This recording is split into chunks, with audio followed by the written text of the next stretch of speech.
Everyone. आज हम standard 7 के चैप्टर 10 मेरा कसूर क्या है का प्रश्नोत्तर करने जा रहे हैं। तो जैसे कि आपकी स्क्रीन के ऊपर दिखाई दे रहा होगा, पहले हम मौखिक प्रश्नोत्तर करेंगे। चलो मौखिक प्रश्नोत्तर की तरफ बढ़ें।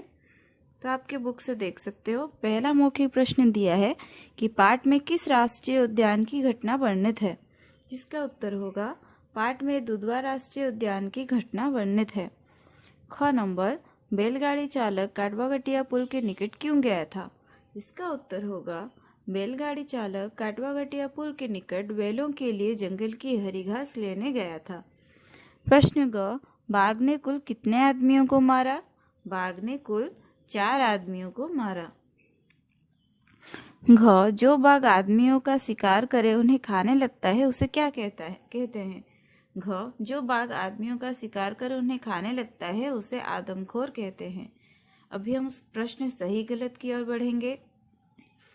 पहला प्रश्न दिया है, बाघ काटवागटिया पुल के निकट शिकार के घात में छिपा बैठा था, तो जिसका उत्तर होगा रॉन्ग, वो नहीं छिपा बैठा था। ख, इंसान बंदूकों के सहारे ही ताकतवर बन सकता है, बाजों के सहारे नहीं, वो भी गलत है, इंसानों में ताकत होती है। ग नंबर, आदमी को देखते ही बाघ रास्ता छोड़ देता है, ये गलत है। 2 बाघों के पंजों का निशान बिल्कुल एक समान होता है, वो भी गलत है। फिर आया 2 बाघों के प्रश्न हुआ, सच तो यह है कि आदमी बाघ से डरता है, बाघ आदमी से नहीं, ये वाला गलत है। तो आपको ये वाला दिख रहा होगा, आप अपने प्रश्न के हिसाब से सही गलत का निशान लगा सकते हो। अभी हम मिलान करेंगे। जैसे पहले क नंबर का दिया है भी, क नंबर राष्ट्रीय उद्यान, भी दुधवा लिखना है, जंगल का बादशाह होगा, ख नंबर दिया है बाघ होगा, ग नंबर पुल का नाम काटवागटिया, घ नंबर वन क्षेत्र के कर्मचारी वन संरक्षक जीवित चारा को पाड़ा बोलते हैं, एक जनजाति थारू बोलते हैं। अभी हम अर्थ स्पष्ट कीजिए की तरफ बढ़ेंगे। तो आपके पुस्तक में होगा पहला प्रश्न, अपने कंक्रीट के साम्राज्य में कुछ राष्ट्रीय उद्यान को और अभयारण्य बनाकर हमें रहने की जगह दी है। तो इसका मतलब समझेंगे, शिकार करने पर बाघ को उम्र कैद की सजा या आदमखोर घोषित करके मरवा दिए जाने की बात पर बाघ अपनी बात मनुष्य से कहना चाहता है कि मानव ने राष्ट्रीय पशु घोषित करके मुझ पर उपकार किया है। उसने कंक्रीट के स्थल में हमारे लिए कुछ राष्ट्रीय उद्यान और अभयारण्य बनाकर हमें रहने के लिए आश्रय दिया है, इस वजह से वो शुक्रिया भी कर रहा है। फिर हम सेकंड प्रश्न की ओर बढ़ेंगे।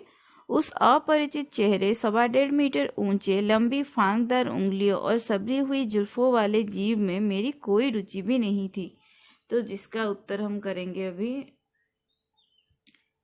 बाघ मानव से कहता है कि वन संरक्षक के कर्मचारी से पूछिए, हमारे आराम में लोग खलल डालने की कोशिश करते हैं, ये अकड़कर हमारे सामने खड़े हो जाते हैं, ये आंखों में आंखें डालकर घूरते रहते हैं जब तक हम रास्ता नहीं छोड़ देते। यही कारण था कि उस अनजाने चेहरे 1.5 मीटर ऊंचे, लंबी फांकदार उंगलियों व सबरी हुई जुल्फों वाले जीव में मेरी कोई रुचि नहीं थी, मगर छेड़छाड़ की बात पर हमें कदम उठाना ही पड़ता है। अभी हम प्रश्न ग की तरफ बढ़ेंगे, जो कि दिया है, वन रक्षकों को तो पता नहीं, लेकिन अपने क्षेत्र की रक्षा हम किसी तनख्वाह के लालच में थोड़े ही ना करते हैं, तो जिसका उत्तर होगा, एक दिन बाघ खा पीकर घास में सुस्ता रहा था, वह चोरी से घास काट रहा था। बाघ वो चोरी कैसे सहन कर सकता था? उसने उस घुसपैठिए को मार दिया। उसका कहना था कि हम सही ढंग से वन की रक्षा करते हैं और वन संरक्षक तो वन की रक्षा तनख्वाह लेते हैं, लेकिन हम वन की रक्षा बिना किसी तनख्वाह के करते हैं। तनख्वाह का मतलब सैलरी होता है। अभी हम खाली स्थान भरेंगे। क, पास ही सुस्ता रहे बाघ को गाड़ी बांध की ये हिमाकत पसंद नहीं आई, इसे या तो उम्र कैद की सजा दी जाए या आदमखोर घोषित करके मरवा दिया जाए। प्रश्न ग, आदमी हमारा प्राकृतिक आहार भी नहीं है। घ, आप हमारे यह आशा तो नहीं कर सकते कि हम गीदड़ों की भांति दुम दबाकर भाग जाए। प्रश्न हुआ, अपने शावक की रक्षा करना क्या मेरा कर्तव्य नहीं? आपने हमें अपने क्षेत्र में आने से प्रतिबंधित कर दिया है। तो हमारा ये प्रश्नोत्तर यहाँ तक समाप्त हो गया। अभी हम लिखित प्रश्न करेंगे। लिखित प्रश्न पहला दिया है, बाघ जंगल का बादशाह क्यों कहलाता है? जिसका उत्तर होगा, बाघ जंगल का बादशाह इसलिए कहलाता है क्योंकि वो छेड़छाड़ करने वालों पर ही आक्रमण करने का कदम उठाते हैं। बाघ के सामने मनुष्य को सावधानी बरतनी ही पड़ती है, वो गीदड़ों की तरह दुम दबाकर नहीं भागते। प्रश्न ख करेंगे। प्रश्न ख दिया है, कैसे पता चलता है कि एक ही बाघ ने 4 आदमियों को मारा था? तो एक ही बाघ ने 4 आदमियों को मारा था क्योंकि दुर्घटना स्थल की जांच करने पर इसी बाघ के पंजों के निशान मिले। जिस प्रकार 2 आदमियों की उंगलियों के निशान एक जैसा नहीं हो सकते, उसी प्रकार 2 बाघों के पंजों के निशान भी एक नहीं हो सकते। अभी हम प्रश्न ग करेंगे। प्रश्न ग दिया है, बाघ प्रायः आदमी पर आक्रमण करना उचित क्यों नहीं समझता? जिसका उत्तर होगा, बाघ प्राय आदमी पर आक्रमण करना उचित नहीं समझता जब तक वो उसके साथ छेड़छाड़ न करे। अगर आदमी उसके आराम में खलल डालता है तभी बाघ उन पर आक्रमण करता है, अन्यथा नहीं। अभी हम प्रश्न घ करेंगे।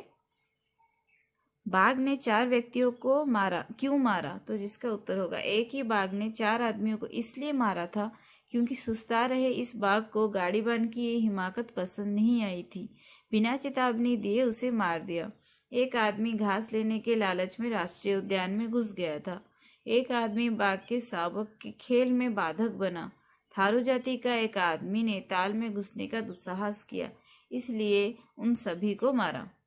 अभी हम प्रश्न हुआ करेंगे। प्रश्न हुआ दिया है,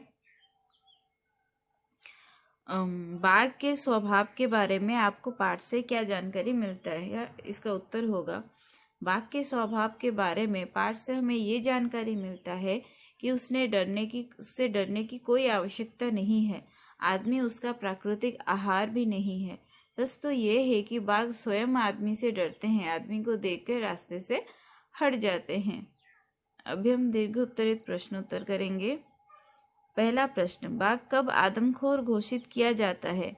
तब उसके साथ क्या व्यवहार किया जाता है? तो जिसका उत्तर होगा, बाघ जब मनुष्य पर हमला करके उनको खाने लगता है तब उसे आदमखोर घोषित किया जाता है और उसको उम्र कैद की सजा दी जाती है या उसे मरवा दिया जाता है। प्रश्न ख, पाठ में वर्णित बाघ आदमखोर नहीं है, ये कैसे प्रमाणित किया गया है? पाठ में वर्णित बाघ को आदमखोर नहीं कहा जा सकता क्योंकि उसने आदमियों को भोजन के लालच में हमला नहीं किया था। वो मानव मांस को नहीं खाता है, बल्कि अपनी आत्मरक्षा के लिए मनुष्य पर हमला करता है। केवल हमला करता है, उनको खाता नहीं है। प्रश्न ग दिया है, पाठ में वर्णित बाघ का वर्णन अपने शब्द में कीजिए। तो जिसका उत्तर होगा, बाघ की तनी हुई मांसपेशियां होती है तथा कसे हुए पुट्ठों और स्प्रिंग की तरह लचीली कमर पर उभरा हुआ सुडौल सीना होता है। बाघ मनुष्य के प्राकृतिक आहार नहीं मानता है, वह मनुष्य से डरता है। अभी हम आपका एक आइए विचार करें प्रश्न दिया है जो छात्र स्वयं करेंगे। अभी हम पाठांश पर आधारित कुछ प्रश्नोत्तर दिया गया, आपके बुक में पैराग्राफ होगा, आप देख सकते हो। तो जिसके अनुसार जो प्रश्न दिया गया जिसका उत्तर हम करेंगे। अभी दिया है, पाठांश में दी गई पंक्तियां कौन कह रहा है? पाठांश में दी गई पंक्तियां बाघ कह रहा है। 2 नंबर, वन संरक्षक बाघ का सामना कैसे करते हैं? वन संरक्षक बाघ का सामना सीधा तनकर खड़े होकर करते हैं, साथ ही आंखों में आंखें डालकर तब तक घूरते रहते हैं जब बाघ उनका रास्ता न छोड़ दे। प्रश्न 3, अपरिचित चेहरे, 1.5 मीटर ऊंचे, लंबी फांकदार उंगलियों, संभरी हुई जुल्फों वाले जीव। यहाँ किस जीव की बात हो रही है? यहाँ मानव की बात हो रही है। 4, जंगल का बादशाह कौन है? जंगल का बादशाह शेर है।